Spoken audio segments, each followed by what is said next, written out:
ចាសួស្តីបងប្អូនទាំងអស់គ្នាថ្ងៃនេះមានបបរចដៅជាបង្អែមដែលកូនចូលចិត្តចាហើយថ្ងៃនេះក៏បានធ្វើយុទ្ធវត្តតែក៏ឆ្លៀតឱកាសហ្នឹងថតជូនបងប្អូនមើលកែងលោកបងប្អូនរនឹកបង្អែមអីធ្វើទៅវត្តអត់ឃើញអញ្ចឹងបបរចដៅជាជំរើសមួយដូចថាងាយមែនតើបងប្អូនលឿនរហ័សទាន់ចិត្តណាចាកុំឲ្យរងចាំយូរឥឡូវយើងទៅមើលពីវិធីធ្វើទាំងអស់គ្នាមិញហ្នឹងគឺខ្ញុំមានប្រើជាសណ្តែកកំប៉ុងណាបងប្អូន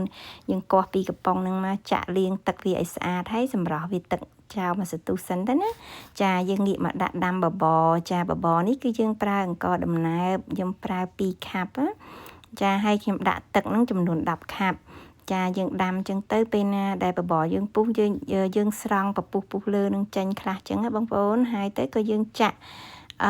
ក្របសណ្ដែកយើងចូលទៅចាព្រោះសណ្ដែកហ្នឹងឆ្អិនស្រាប់ហើយអញ្ចឹងយើងអត់ខ្លាចវាលួយដូចថាស្ងោរជ្រុលអីចឹងណាចាស្រួលទេដល់ពេលអញ្ចឹងពេលដែលបងប្អូនដាក់ចូលសណ្ដែកហ្នឹងហើយកូរវាមកសន្ទុះចឹងទៅចាំយើងចាក់ស្ករចាខ្ញុំដាក់ស្ករចំនួន1ខាប់ស្ករសយើងហ្នឹងណាហើយបើបងប្អូនចូលចិត្តដូចថាស្ទើរផ្អែមជាងនឹងតិចអីទេក៏អាចបន្ថែមស្ករតាមនឹងដែរណាបងប្អូនចាអាចចំណូលចូលចិត្តយ៉ាងម៉េចក៏ដាក់តាមនឹងទៅតែខ្ញុំដាក់ហ្នឹងមួយខាប់ហ្នឹងគឺផ្អែមល្មមឆ្ងាញ់ចាហើយអំបិលខ្ញុំដាក់1ស្លាបព្រាកាហ្វេឲ្យមានជាតិប្រៃបន្តិចបានឆ្ងាញ់ចាហើយកូរឲ្យសព្វហើយដាក់ចុះទៅបងប្អូនឆ្អិនហើយចាកុំឲ្យវារីកខ្លាំងពេកណាហើយយើងងាកមកមើលការធ្វើទឹកខ្ទិះស្រូបចាស្រូបពីលើទឹកខ្ទិះនេះខ្ញុំប្រើចំនួនមួយកំប៉ុងហ្នឹងគឺ400មីលីលីត្រឬក៏600មីលីលីត្របើបងប្អូនចូលចិត្តខ្ទិះច្រើនគឺអាចបន្ថែមកន្លះកំប៉ុងទៀតទៅតែចំពោះខ្ញុំបានដាក់តែមួយកំប៉ុងហ្នឹងបើសិនជាអ្នកចូលចិត្តខ្ទិះរៀងច្រើនតិចអាចនឹងស្ទើរចាប៉ុន្តែខ្ញុំគិតថាអត់អីដែរណាហើយដល់ពេលយើងកូរហ្នឹងយើងលាយម្សៅឆាឬក៏ម្សៅពោតណាបងប្អូនយើងលាយមួយស្លាបព្រាកាហ្វេហ្នឹងចាក់ទៅក្នុងខ្ទិះដូងយើងហ្នឹងទៅចាហើយនឹងអំបិលមួយចិបផងអំបិលមួយស្លាបព្រាកន្លះស្លាបព្រាចាហើយចឹងទៅយើងកូរវាឲ្យសព្វទៅណាពុះមកយើងលើកចុះមកចាហើយខាងនេះវិញគឺខ្ញុំងាកមក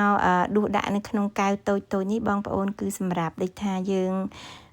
យកចេញទៅក្រៅអញ្ចឹងកុំឲ្យពិបាកដួសចែកម្លែកអីចឹងពិបាកណាបងប្អូនមានត្រូវកែវមានចាននេះទៀតចឹងខ្ញុំដាក់កូនកែវនឹងទូចឹងស្រាប់គឺស្រួលមែនតែន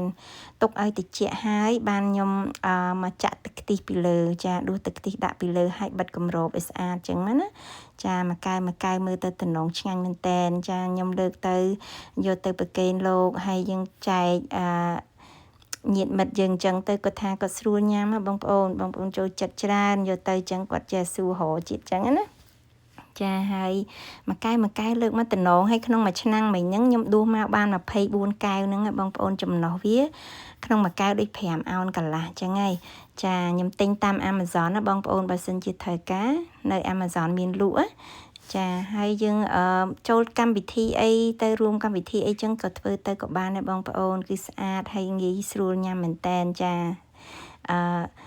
លើកទៅគឺស្រួលកាន់ស្រួលអីវាអត់ខ្លាចប្រឡាក់ខ្លាចកពុបអីចឹងណាចាបងប្អូនហើយខ្ញុំក៏បានជ្រក់ក្នុងថង់ទៀតខ្ញុំមានថង់វែងចឹងខ្ញុំដាក់ទៅក្នុងមួយថង់ហ្នឹងអាចដាក់បានដល់14កែវហ្នឹងឯណោះអញ្ចឹងទៅយើងកាន់ទៅអញ្ចឹងថ្ងៃមិញកាន់ទៅវត្តអញ្ចឹងវាអត់ខ្លាចកពុបខ្លាចអីលើកមកនៅស្អាតចាល្អទាំងអស់អញ្ចឹងណាចាហើយក៏មានបងប្អូនយើងមួយចំនួនក៏សួរធ្វើមិនទិញនៅណាអីចឹងណាចឹងបានខ្ញុំចង់ចែកម្លែកទៅឃើញលោកបងប្អូនគាត់មានជាដូចថាឃើញគិតអាចយកទៅច្នៃធ្វើអីផ្សេងទៀតចឹងក៏បានដែរចាអរគុណបងប្អូនទាំងអស់គ្នាហើយក៏សង្ឃឹមថាបងប្អូននឹងអាចសាកល្បងធ្វើបានញ៉ាំទាំងអស់គ្នាចានេះខ្ញុំបិទហើយមកថងហ្នឹងចាអរគុណបងប្អូន